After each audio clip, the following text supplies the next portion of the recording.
Meanwhile, former President Trump is taking his campaign to Detroit right now. The presumptive Republican nominee just wrapping up a speech in the last hour at the Turning Point USA event in Detroit. This after holding a roundtable discussion at a church as part of his outreach to try to get more minority support. NewsNation's Libbey Dean tracking the Trump campaign for us live in Detroit. Libbey, what can you tell us?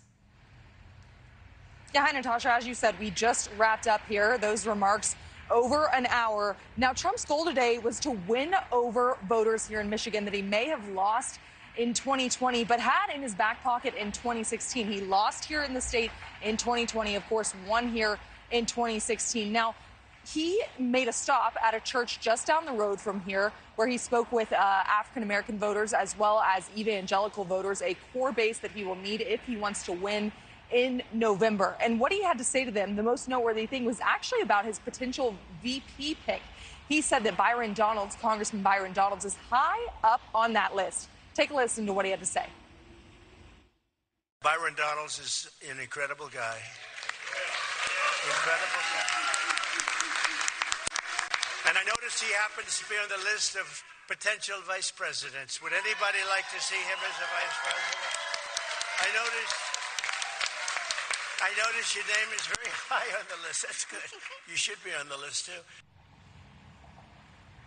Now, that wasn't the only time that Trump brought it up as he was wrapping up his remarks at that church today. He actually asked Donalds. He looked to his right and said, well, do you want to be my VP? And Donalds kind of shrugged and essentially said yes.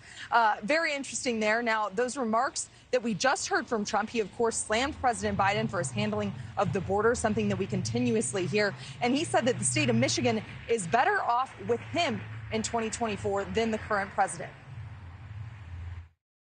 Michigan was better off with Trump by a lot. You were doing great.